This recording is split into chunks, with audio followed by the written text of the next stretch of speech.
Hey, everybody. Welcome back to ATL Developments with Geoff Smith, recording from the Business RadioX studios inside a Renaissance Bank here in Alpharetta. We're off of Windward Parkway, where we talk about all things economic development through the metro Atlanta area. I'm a mortgage banker with Assurance Financial, and if you need a loan, please always feel free to reach out. I write a weekly column that goes out in a newsletter and is run on the business pages of the Herald newspapers throughout North Fulton and Forsyth counties. If you want to get on my newsletter list or have questions about a mortgage, please email me at gsmith@assurancemortgage.com. That's G as in Georgia Smith at Assurance, ASSURANCE, mortgage.com. We talk a lot on this show about things that drive Atlanta's economy and keep people from all over the world moving here every single day, and really to the tune of over 70,000 people a year, which if you do the math, that's about 190 people a day, which reminds me that I should be doing a whole lot more mortgages than I'm doing. Growth in the Atlanta has been heavy for decades, and our metro leaders have continued to improve the climate for doing business here in Atlanta. And Georgia really, in fact, Georgia was just named again for I think the fifth, sixth, maybe the seventh year in a row, the best state to do business in the country. With such a diverse economy that has footholds in several key growing industries, it's obvious that companies and people will continue to move here. In fact, we had Atlanta Regional Commission Chair Kerry Armstrong on the show a couple months ago, and he said that they're predicting over 2.5 million people will move here in the next 20 years. Which is about the size of taking Charlotte, North Carolina, and sticking it here in the metro Atlanta area. So needless to say, a lot has happened in the metro area here over the last 50 years, and few people have had the kind of perspective that today's guest has had. Frank Norton Jr. is the third generation of Norton. Frank, correct me if I get any of this wrong, please. Sure. Is the third generation of Norton's leading Norton's leading the Norton Agency, a mostly real estate company that first got into the industry by building a neighborhood in Gainesville in 1937. Since then, they've grown to become a behemoth in the North Georgia real estate market. While they do seem to do some business inside the metro area, most of their properties, both commercial and residential, are what I would call on the other side of the Rubicon, doing most of their business north of Forsyth, Gwinnett, and Cherokee counties. I first met Frank about 20 years ago. He used to and still does put on an annual forecasting event. For those that do not know him or of him, he is a Georgia Tech grad with a tenacious work ethic and a never-ending appetite for data and information. His annual forecasts were and still are a sight to see. My first one, I think, was in a warehouse that was packed with people. Correct me if I'm wrong, but I think there was a smoke machine, and then out comes Frank Norton. Doesn't seem like the smoke machine kind of guy with lasers and all that, but came out and it was really all about the information.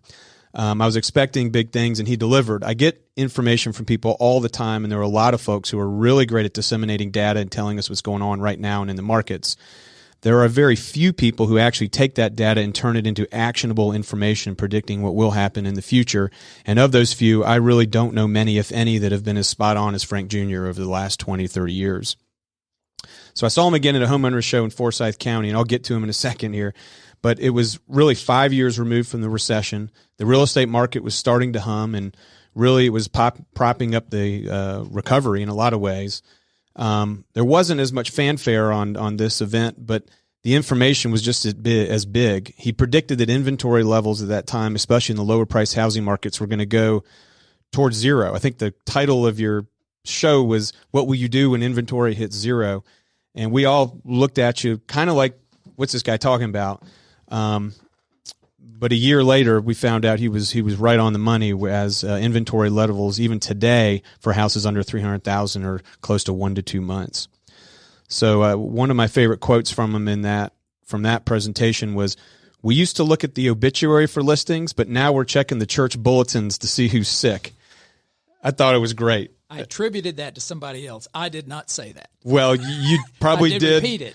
Hey, some of my best jokes are stolen from somebody else, so I appreciate you passing on the information. So without further ado, I would like to introduce to you, ladies and gentlemen, Frank Norton Jr. Frank, welcome to the show. Thank you so much. Wow, that's a mouthful that you've just expressed. Well, I've been a fan of yours for a long time, and to be honest, what we always do on this show, because Atlanta is such a melting pot. There's people people here from all over the metro Atlanta area. I always ask where they're from. It's always fun to hear about where they grew up. You are a native, and so why don't you tell us a little bit about where you were born and raised and everything else? So I was born in Gainesville, Georgia. Have an interesting perspective in that my mother's Cuban. Okay. And she was an exchange student or a foreign student at Brenau University. She met one of the only 3 single people in Gainesville, Georgia, men at the time, and married my dad, and ended up being a teacher at Brenau University. And so I have deep roots, but I have also an international roots because I've visited Cuba a couple of times, South America, and I have an interesting, broader perspective, having been in a second generation American. Right. But I do belong. My brother and I do own a real estate company based in Gainesville, Georgia. Yeah. Well, what was Gainesville? I mean, we're talking. I don't want to age you too much, but what was Gainesville like? What was it like growing up in Gainesville? Gainesville was Mayberry. Yeah. It was an hour and a half from Atlanta because there were no freeways to Gainesville. It wasn't until 1964 when 85 was built.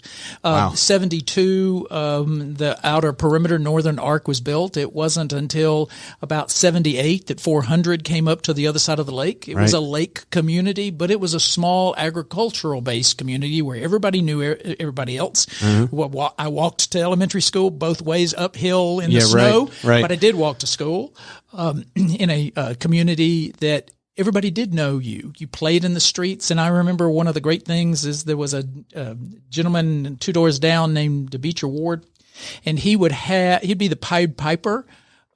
He would have everybody out on Friday nights in the line in the middle of the neighborhood street, 50 kids looking for UFOs. Okay. And then take us all, march us 4 or 5 blocks to the Dairy Queen and buy us all a cone. So it was that Mayberry good wholesomeness.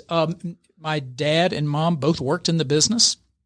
When I went off to college in 1974, that does date me, there were 17 people in the business. The business was founded by my grandfather 91 years ago. Right.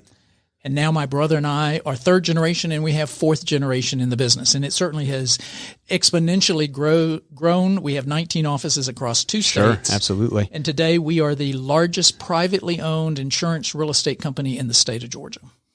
Okay. Now that I saw that as one of the tabs, but I know you as a real estate. Everybody that drives around North Georgia sees the big yellow signs.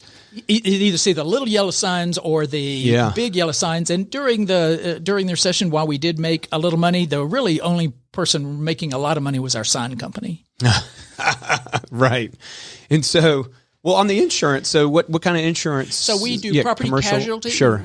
Property casualty is about half the business. In commercial lines, we have a private label insurance business. People know us in the Atlanta market as HN Insurance. That's our Harry Norman partner. Sure. Atlanta Fine Homes Insurance. That is Atlanta Fine Homes. We have partnerships with Metro Brokers and a number of others, Remax executives. And so we have a private label insurance business that we run, as well as a national platform selling insurance for rental houses. So that's interesting because you are a real estate company. You're also an insurance company, but you also are selling insurance to other real estate companies. Absolutely. Okay. And we sell real estate to other real estate investors. Right. And so we have a product called Real Protect, which is licensed in 50 states, 2 Commonwealths, and in Puerto Rico as well. And we insure 65,000 single-family rental houses across the country. That's somebody like you who might own 3 or 4 rental houses having a hard time getting insurance. Sure, okay. So that's another aspect. So in Gainesville, growing up, my parents had to do a little bit of everything to put bread on the table. Mm-hmm, okay. My dad sold insurance, did mortgages, built houses. My mother sold residential real estate. They both did insurance. My dad did a little bit of development, had one person who was our property management person at the time. And so we learned to do a little bit of everything. And from that, today, we still do a little bit of everything and look at opportunities, forming companies or shutting down companies, and capitalizing on the area's growth. And about what percentage between insurance and real estate?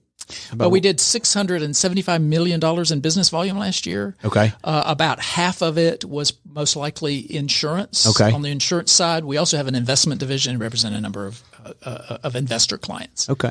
And I guess I should say that, being in a little bit of every piece of the field really gives you a good perspective of the whole entire process of buying and selling real estate, being insured, owning real estate, and then selling it again. It does. It wears you out at times trying to. But my mother says that she trained us to be multiphasic. Mm-hmm. That is using the front side of your brain and the back side of the brain. Okay. Those people who can do their homework well in front of the TV, watching Lost in Space.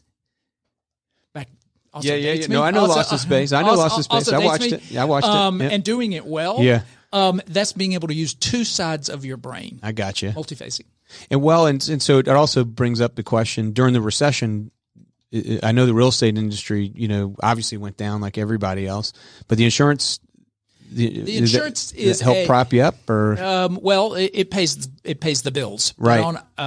Strategically, because we are a small family business, right, or a medium-sized family business, we can turn on a dime, right? So I had attended some conference in March of 2007. Okay. And my consultant there said there's going to be a crash like we've never seen before. Mm-hmm. March of 2007. Well, she would have told me, but yeah. He said, okay. Yeah. If I were you, I would cut to the bone immediately. Mm-hmm.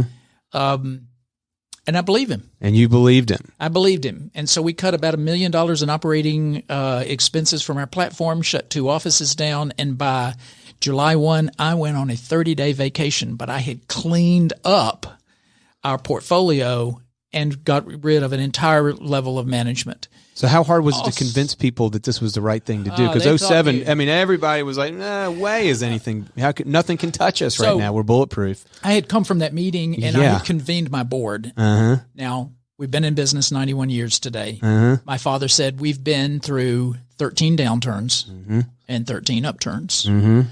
Where you make money is on that downturn. I said, really? He said, that's when you hoard your cash to invest, and you make money on the buy side. And so that's what we did. We pared down in anticipation of hoarding cash for a recession. And the signs were overbuilding in California, cab drivers buying and flipping houses left and right, in between their stops for their cabs. But you're having to sell that. That's not a tangible thing that we could see, really. No, at that point you didn't. But basically I decided to become lean. Right. Become lean and mean. Previously I had gotten rid of all the hobbyists. Those are the real estate agents. Right. That come in, read the newspaper, and talk on the Watts line to all of their Army buddies. Sure. I had done that in 2004. So I had pared ourselves down to real people selling real estate every single day. Right. In his full-time avocations. In August, I come back from vacation. It was a pre-planned vacation. I came back from vacation, and I set up an REO division. Okay. And ultimately, already ready to, we picked up one bank who was having difficulty. Yeah. And we ended up handling 47 banks, Fannie Mae, Freddie Mac, the fraud division of the FDIC. And that powered us through the recession. We actually made money all throughout the recession on the real estate side, as well as the insurance side. That's fantastic. And I had heard that Norton was one of the ones that survived much better than a lot of people. I was going to ask you about that today, but I'm glad we got into that story, because it was. I mean, in the real estate industry, I was in the construction industry and had a little construction company, and it took me until the end of 2008 to believe that we were really in knee deep in something. Had done everything right, and then I would have loved to have heard. If that consultant, quite frankly, would have told me that, I probably would have laughed him off the stage. Well, and he's just still kept doing what I was doing, and I still listen to him very intently about what's going on. Yeah, that's great. So, let me ask you a little bit about the Norton Agency and the real estate, because you started in Gainesville and you stayed mostly north. Like I call it outside the Rubicon. Just us here in the Metro Atlanta area, when you get north, we don't think too much further outside of Hall County. Dawson County and up there. You guys have made it a strategy really to stay up there. As you've grown, you grew north. I mean, you've got some tentacles inside the perimeter, and I've seen you have some listings in there. But is this a strategy? What's the thinking behind? Is it, hey, this is our wheelhouse. We're gonna own this market rather than go play and be a smaller fish in a big pond, or I don't know. Maybe that's not the right way to put it. But you're exactly right. Okay. We have decided to concentrate in our wheelhouse. Right. So when I went off to college, I worked my way through school, and my last job ended up with what's now CB Richard Ellis. Mm-hmm. And I was in their research division. Mm-hmm. And Charlie Hendon and I worked together. He's Hendon Properties. He ought to have him come out here. He's a great retail developer in Atlanta. Okay. He and I worked in the research division, and I got hired by CB Richard Ellis. And remember, my family's business was only 17 people when I went off to college, and I went off to become the family builder. I have a degree in building construction from Georgia Tech. Okay. So I have a little bit of real estate, but I was going to build houses for them. I took this detour and stayed with CB for 9 years. And in 1986, I had a small child in Atlanta, decided that my wife and I would raise our children back home. So we moved to Gainesville. My dad, by that time, his business was 80 people. Today we're 315. Okay. He was primarily in the residential business, some development business, and had really not a major impact on commercial. So I came to become general manager of the residential division and the commercial division. Now, our platform is primarily residential in Northeast Georgia, on both sides of the lake, all the way to the mountains, although I am licensed in North Carolina, South Carolina, Alabama, Tennessee, and Kentucky. Okay. Just because of certain clients. And then I went and started this commercial division. I took the principles that I had learned with CB Richard Ellis and applied them to Gainesville. Now, you can't do big real estate in Gainesville, Georgia, but you can take those same principles of providing great service on the commercial side, providing a higher level service. So we began providing the level of service that the major Atlanta companies did in our own marketplace. Okay. Now, we do dribble a little in the Atlanta area. We have some very large national clients that ask us to handle some things in the Atlanta national and regional clients. We represent the United Methodist Conference on the sale of churches north of Macon. We have major acreage customers that acreage listings in Bibb County and Putnam County. But I don't really concentrate on that. We have listings in today 59 counties in the state of Georgia. Okay. 4 counties in South Carolina, 3 in North Carolina. Okay. I don't know that I have anything left in Alabama. But the idea is to become the major force for real estate in the mountain region. In the mountain region. And you are. Lakes and mountain region. I mean, I say the Norton Agency when I talk to people, and they say, okay, the Norton Agency. And I say, the yellow signs when you get up near the mountains. Oh, yeah, I see them all over the place. Sure. You definitely are the dominant force there. And so in that market, and it's like you say, it's residential, but I see big commercial tracks as well with your signs on there. You've gotten in what's the dichotomy? The difference today, fast forward, the difference today is about half of our business is commercial and acreage. Okay. And half of it is residential. I got you. I have 85 agents that sell residential. They're all full-time. Mm-hmm. I have 30 commercial agents. And so they have a much higher volume, a much larger lead time for their deals. We have maybe 400 residential listings and over 1,200 acreage and commercial listings in the region. So in North Georgia, if I'm thinking, if I want to go invest in some commercial property in North Georgia or something, you're the company I'm probably going to go to, right? Absolutely. I would guess, right? And so, you know where the hot spots are. And so what's going on in North Georgia? Can you give us a little recap of maybe where some of the hot spots are? And, I mean, it's hard to, I know Rome and, we've got a lot of carpet in that industry. The flooring industry is doing very well up there. And, There's a lot of tourism going on. Is there more tourism markets? I think there's some manufacturing. It may be too big a question to ask and squeeze into the show. Well, we'll take a stab at it. Yeah, for us in-towners over here. So Atlanta is growing. 65% on the north side of if you draw a line through Atlanta, Interstate 20, 65% on the north side and 35% on the south. It continues to grow. Yeah. If you were to draw a line straight up Georgia 400 and then draw a line out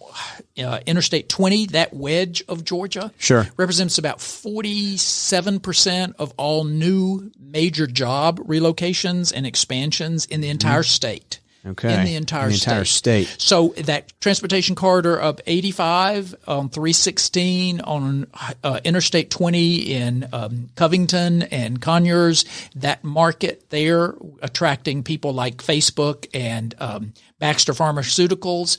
Major within that wedge is now, does that include the Metro Atlanta area as well? That would include the Metro Atlanta area. So if you're going from the epicenter of Midtown. Epicenter of Midtown, straight up, 400. And as a result of that, that is where the job-heavy growth. If you start to overlay the major national developers and their footprint for additional housing, it's also majority in that same footprint. Sure, which makes sense. They're going to. So the opportunities are varied. There are industrial opportunities up 85. Jackson County's hot, but becoming hot is Banks and Franklin counties.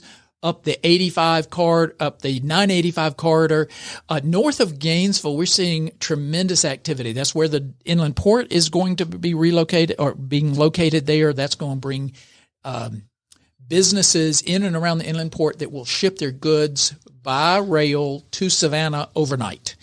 And then, so you say inland port, for those that don't know exactly what that means. So the Georgia Ports Authority wants to increase their volume of activity in Savannah. Okay. A little bit in Brunswick, but at our Savannah port. Right. And as part of that, they have located inland ports.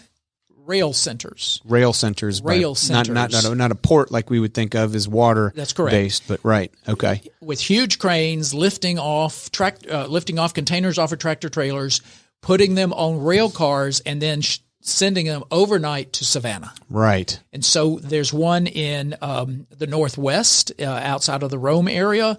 There is one in Cordele, and now one on the railroad going through Gainesville, just north of Gainesville. And we had State Senator Brandon Beach on this show several months ago, and he was talking about, he's head of the transportation committee, and he was talking about the Savannah port and how it's grown to be one of the most important ports now in the whole eastern seaboard, and how they're about to dredge it, and the capacity is about to, I don't know if doubling is the right word, but it's already a huge port. Tripling. And so what that's going to do is, for one thing, the issue it's going to create is a whole lot more stuff coming from there, and he's saying they'd rather get more stuff on the rail, less stuff on the roads. To get to all these places, so these inland ports. Absolutely. So the rail cars are going to be placed on. So the containers go off of the trucks that come to north of Gainesville. They go on a rail car going south and back. The materials, the raw materials for Kubota, for some of the other manufacturers, will come back on the rail cars, coming back from Savannah to Gainesville. Or back to. So it is a two-way street, two-way railroad, not necessarily street. It does pull traffic off of the major interstates, 85 and 75. And that's one thing they want to increase. So these inland ports are going to become even more and more important, in which they're going to provide a lot of jobs, right? So there's a ripple effect. It provides some jobs, not very many on the actual port, the inland port. It's the businesses that desperately need to be near that. I see. And so a Kubota, which is one of the largest manufacturers in Hall County, they occupy 2.5 million square feet of industrial space. They also have some space that they warehouse over in Jackson County, and they make a lot of different products. Some of it machinery, some of it they're coming out with an ATV. They've just bought 300 more acres for an international testing center. Not quite sure what they're going to be testing, but they did buy 300 acres for a testing center. Okay. Huge employer. They need materials. They need raw materials. They need some parts that might be coming from South America, some of their plants, to be assembled in the Gainesville area. And then they have a product that they sell overseas. They sell South America. was very thirsty for agricultural-based products, manufacturing products. I see. And then shipping to other countries. So if you're in one of these areas in North Georgia and you've got an inland port, you've been fortunate enough, or blessed, as I should say, to get one of these inland ports there, which probably there was some infrastructure there to begin with, I'm assuming. Railroad. There's railroad there, and but this is going to be an economic development engine for your county, I would assume, it really and some will. sort of a cash cow to some degree. So Gainesville has always been known as a chicken capital of the world. Mm-hmm. Yep. And so one of the things that they do is export chicken. Yep. So they have apparently working out the final details that frozen chicken can arrive at the inland port in Gainesville by 6 p.m. And by 9 a.m. the next day, it will be on a boat in the Savannah Harbor. Wow. Now, that's fast. Yeah, that's fast. And because of that, it becomes a logistics issue. That allows that a poultry industry can expand their production beyond their current radius of delivery with a truck. And their customer base, too, and their probably. Customer base. That's wider. That's very interesting. It's fascinating. So one thing that you talked about, so the ARC is basically predicting that we're going to have 2.5 million more people here. I was saying that earlier. At least. Okay. I mean, when you keep getting named best place to do business in the country, that's telling you you're doing something right. Businesses are coming. More jobs are coming. So I went to Georgia Tech. Yep. I'm going to cite a Georgia Tech study. They said by 20... I'm a Georgia guy, but I'll let you do it anyway. Okay. Well, my parents both went to Georgia. Yeah. But parents always want something better for their children than they had themselves. Well, you're not wrong. My son, I've brainwashed him into Georgia, and he's really an engineer, so I'm trying to pump the brakes on that whole thing a little bit. I mean, you can get a good job, I hear, coming from Georgia Tech, but, Right. We digress. Yeah. Yeah. A little sidebar. Yeah. So where were we? So 2.5 million people. So 2.5 million. Georgia Tech study. Georgia Tech study, says in a study that they published about 5 years ago that by 2050, megalopic Atlanta will be 12.5 million people. Mm-hmm. And the Atlanta influence, whether it's city or influence, will be from Greenville South, from Chattanooga South, and Macon North. So they'll almost be like Chattanooga and Greenville, almost be like suburbs of Atlanta. 2050. By 2050. And so the 2.5 million, you could probably stretch that out. If Atlanta is somewhere around 6.5 million, we're going to end up being a community of about 12.5 million people. So my question to you, Frank Norton, is where are we going to put everybody? Because, I mean, are people going to be how far north or out into the suburbs are people going to be willing to go? Or are they just going to have to start relocating jobs out there? Because we're built out. I mean, I'm in Roswell, and we're largely built out. There's only one way to go, and that's up. Yeah, and there's not I can just tell you after seeing the most recent election here in Roswell that there's not a lot of appetite for that right now. But I mean, so I'm just so you tell how far out are people going to be willing to drive, or how's this going to play out? Where are we going to put 2.5 million people? So you're going to see tremendous growth along the major corridors. Yeah. The major corridors of 85, 985, 316, 575.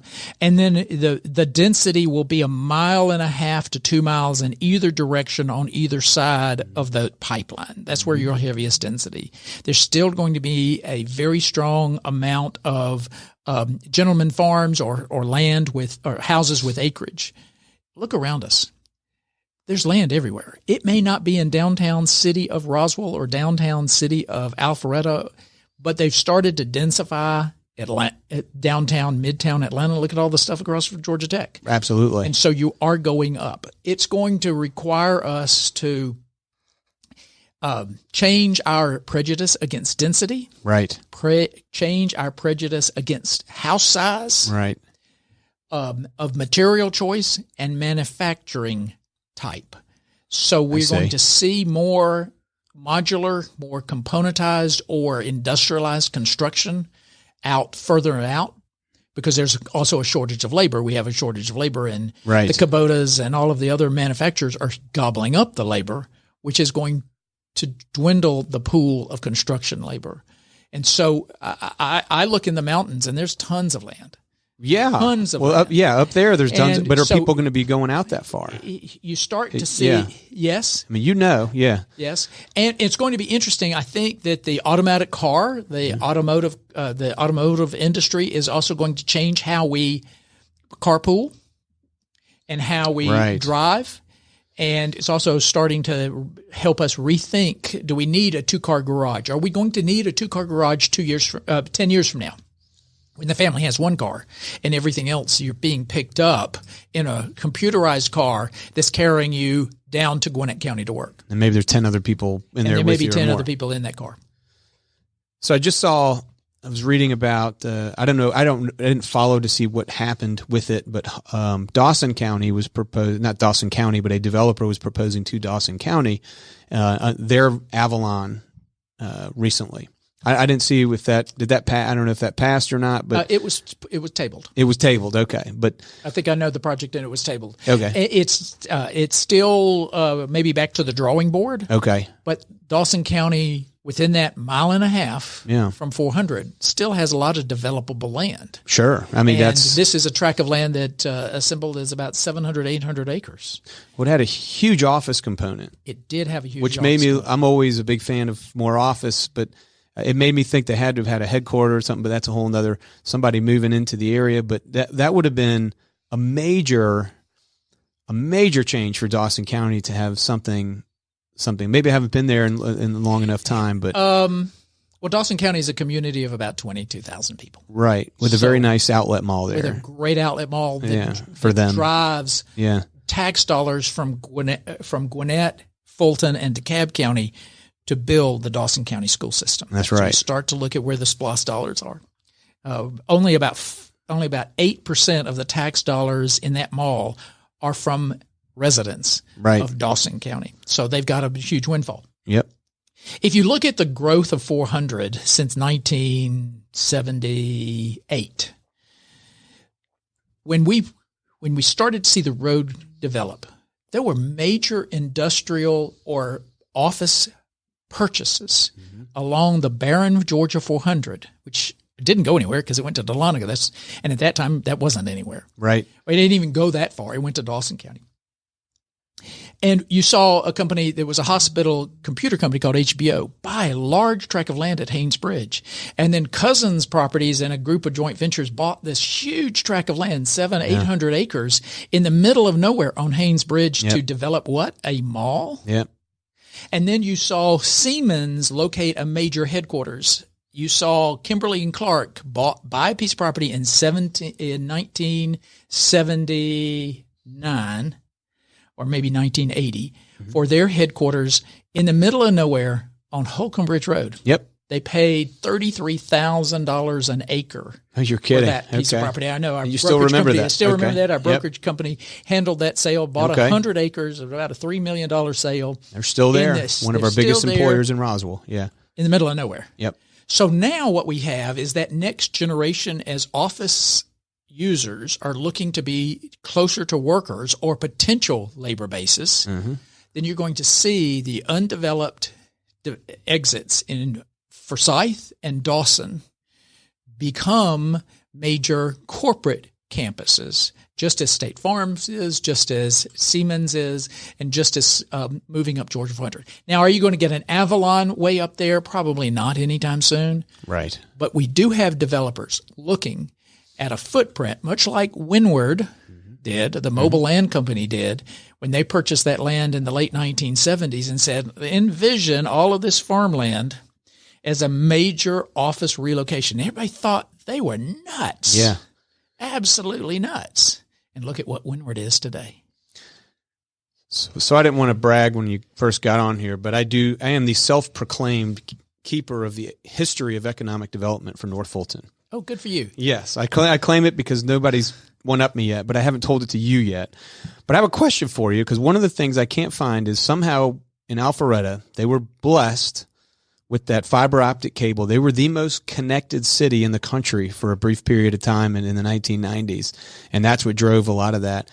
And I've felt like all the right people. I cannot find out who was it that made the decision. Must have been somebody at the state level that decided we're going to put some fiber. Somebody must have lived in Crabapple. Yeah, so that's it. I'm just going to say it. They were blessed with fiber optic cable, and out of it popped all these data centers. Yeah. Well, from the data centers, Thought I'd try. Those technological advances, really become a catalyst for major development. That's right. I'll cite another one in 1984, 85 or 86. Mm-hmm. Bell South, AT&T or whoever it was at that time, decided they would merge and build a large area network. At the time, Gainesville and Lake Lanier was a long-distance telephone call. Okay. And sometime about that period of time, Lake Lanier was merged. The 770 and the 404 area codes were merged so that calling the two was no longer a long-distance phone call.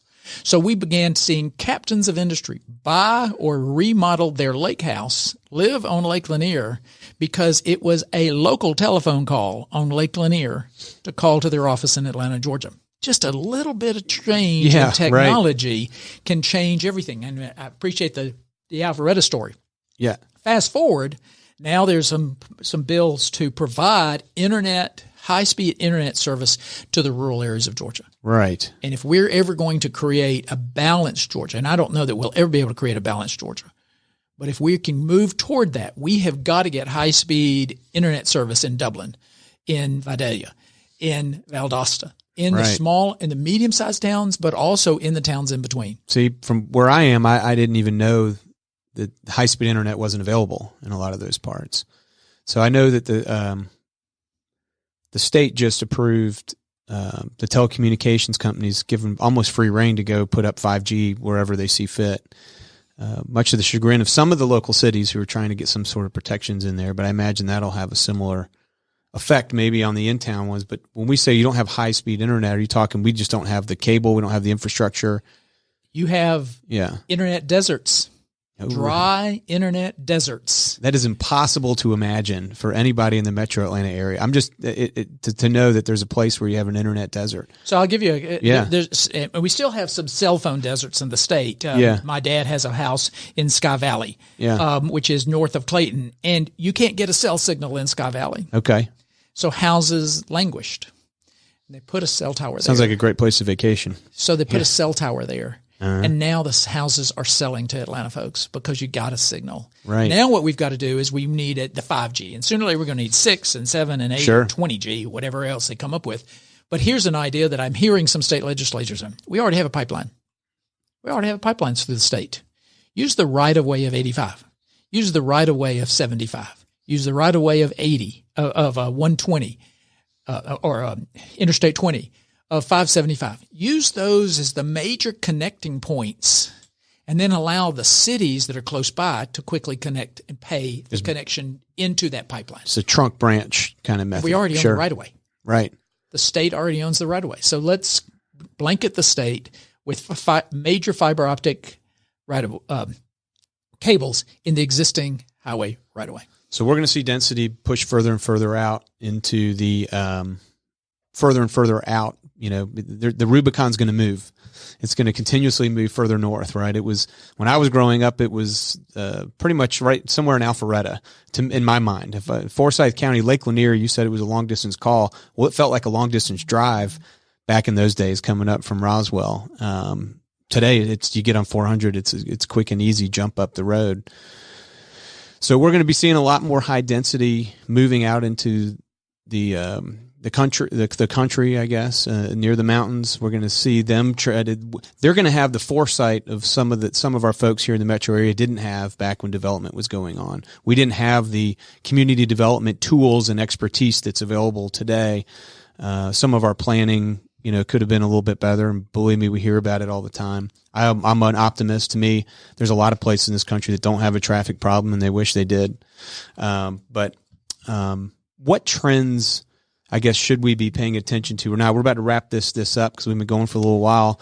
But what trends in just the real estate market here in the metro Atlanta area? What do you see? I know the inventory is still low on it. To me, I see it as inventory looks low in the metro area under $400,000 range. And I'm a mortgage banker. It's very hard. You're usually competing with people in that range. In the over 500,000, it's kind of the opposite. you have that time, you can actually put in a lowball offer and have a chance of getting it picked up. Whereas if you're under $300,000 or lower, there ain't no lowballing. You better. You have about a 13-minute supply. Yes, yeah, that's 13 minutes. We're 13 down to. minutes. 13 okay. minutes. So what do you see? How do you see the market? Where are we going? So I think the market. First, we are going to see sometime in the next 3 years some sort of market correction. I don't call it downturn, but I think some sort of market correction. Okay. The South, Atlanta, North Georgia, most likely won't have as severe as one as in other areas of the country. We have very low inventory of houses. We've not had overbuilding in houses. We have strong job numbers, and we have a climate that still people want to retire here. Right. And so from that standpoint, and we have a good healthcare system, we have an improving education system, and you can overlay that and a quality of life. Right. What I have concern with is affordability. Right. Of our challenges. That's a constant theme on this show, isn't it, John Ray? Is affordability. Yep. Houses under $250,000 are absent in the marketplace, and nobody wants to build them. Right. Land continues to go up in value. New construction today is as cheap as it ever will be. Let me explain that. And before you do, let me just say, you said nobody wants to build under $200,000. A builder doesn't want to build it because he's not going to make money. He's not going to make any money. So it's not that buy a lot. He can't buy a lot. Yeah. He can't put the house on the ground. He can't do all of the regulatory issues and make a profit. He would rather take that same amount of time and effort in building a $350,000 or $400,000 house for the same amount of time and effort. And I just wanted to clarify that because I know a lot of people say these builders, they only want to build the expensive stuff. Why don't they build more affordable housing? It's an economics thing. If they could make money on it, believe me, they probably would because there's so much demand for it. So sorry. So why is housing never going to be any cheaper than it is today? Right. We've burned through all of the foreclosed lots. Yep. They're in somebody's hands. Okay. There is absolutely no market and no overhang of a market for foreclosed houses. We don't have predatory lending any longer. Really, we don't have that crazy lending climate that we had in 2005 and 6 and 7. Right. So we're not going to get those back. Labor is such a short supply. If there is a framer making $17 an hour on a house in Roswell, next year he's not going to want to take a pay cut to $12. He's probably going to want an increase to $19. Construction costs, material, timber is roughly flat. Concrete is up. Parts that are coming from China will have a tariff on them most likely and are getting more and more expensive. And so from a construction parts and material standpoint, that's going to continue to increase. So the problem's going to get worse, is what you're saying. And lastly is regulatory. I don't see a single government wanting to roll back anything for affordable housing. They talk out of both sides of their mouth. They want the affordable housing, but we don't want 1,200 square foot houses, and we don't want those folks. We want affordable housing for these kind of people. We want affordable housing that is $400,000 and $500,000. That's not affordable. I look at affordability or attainability. Is a teacher married to a teacher? That's right. What can they afford? And they today can afford somewhere in the $225, depending upon school system, $225 to $275 on the high end. Are we building that product? No. Or are we forcing our teachers to live 3 counties over to commute to our school in Roswell? Right. Or confine themselves into a rental house and delay them or deny them the ability of buying a house. So it's got to come from, and I talked about this with Egbert as well. What's the solution? And it's got to come from regulatory. So the city governments, land's going to be what's going to be. The land costs. So rather than apart from the city government using taxpayer dollars to buy a whole bunch of land and give it to a developer to build affordable housing, their tools are to allow them higher densities on those properties so they can pack more housing onto it, or lower the regulatory fees, maybe tax evasion, which doesn't do a whole bunch, but yeah. So I built 10 houses last year. Okay. And I'm a statistician and a nut for numbers. Yep. I dissected every penny that we spent on those houses. 37% of the house cost was 37% of the house cost was attributed to a government influence. No kidding. Impact fees, delay because of zoning or water control, fire codes, and I'm all for public safety. But I grew up in a bedroom that had a outlet on each of the 4 walls. Now I have to put one every 6 feet. And every 6 feet does allow me to not have as many extension cords. But every 6 feet means that for that electrical outlet in Atlanta, Georgia, it's somewhere between $55 and $65 a square each. Okay. And for those houses, I had to do 13. Right. Okay. So starts to add up to real money. The city of Gainesville now and the county has just now required that we can no longer have pull-down string light fixtures in a closet. Now, they make me have a closet for a bedroom, and that's okay. Yep. But I can't have a pull-down string there. I have to have a switch on the side.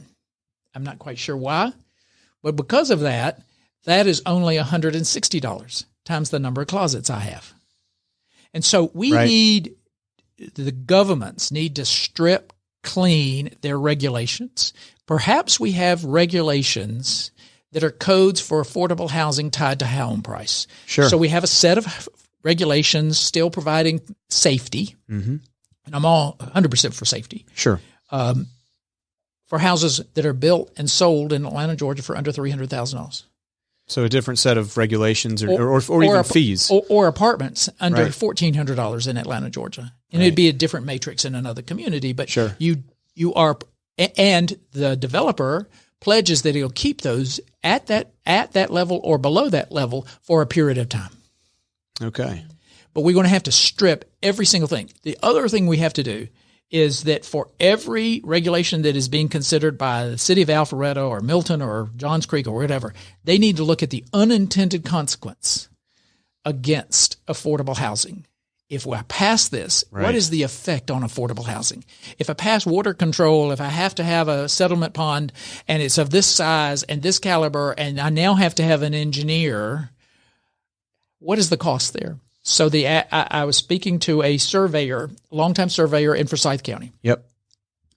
He used to do a subdivision plat for a developer, 50 lots, and he used to charge $7,000. Okay. And today, because of the regulatory issues that are in Forsyth County, he charges $77,000. Holy mackerel. Okay. And which gets to so yeah, I mean, the unintended consequence. So now the cities are going to have to pay more for their police and fire because they can't afford to live there. They're going to have to pay somebody to drive. And I told the story when Egbert was here where we were in a restaurant and our food was taking 45 minutes because they couldn't afford to pay a chef enough to want to drive all the way into Alpharetta, to get something to eat. The teachers we're going to have to pay our teachers more to want to drive all the way in here. So there's going to be costs associated with it. And the major industries may end up reverting because of capturing, because of their ability to capture employees to go back to what maybe the modern version of a mill village. Right. Roswell was a mill village. Yes, it was. And so, and those folks were captured for the Roswell Mill. Right. And what that provided is that the company store, the company provided, the company provided a church, they had community centers, and they were tied to that community and tied to their employer. And the employer should pay standard rates, shouldn't discount because they are providing housing. But to capture that recruiting incentive, it may no longer be health benefits and retirement benefits, is that we're providing quality housing. So you may see a company come in and then also provide seeing it. Auburn here and in Georgia? In Georgia. We're already seeing it, where a company locates in Franklin County and rents a motel to house their temporary workers until housing is built for them, or build an apartment complex for their workers. We're already starting to see that on the higher levels. And so the conversation is, and we're seeing in California, where Google and Facebook and Switch and all of those companies are so stressed on housing that they're starting to become housing as part of their overall benefits. Well, Frank, I cannot thank you enough. We've been going here for quite a while, and so I think I'm getting a sign from my producer that we need to wrap this thing up over there. But we could go on and on. Like I said, just a wealth of information. I can't thank you enough for coming on the show. My pleasure. I could have sat here and talked for another couple hours, just getting started here. But thank you so much for doing what you do. Thank you for the information you provide over the years, and thank you so much for coming on the show. Look forward to seeing you soon. Great. Look forward to it. All right. Ladies and gentlemen, that is Frank Norton Jr. If you're thinking of moving anywhere in North Georgia, they are the group to go see. Look for the big yellow sign or the little yellow signs. My name is Geoff Smith, and you've been listening to ATL Developments with Geoff Smith. We hope to see you next month, and we'll talk to you soon. Thank you very much.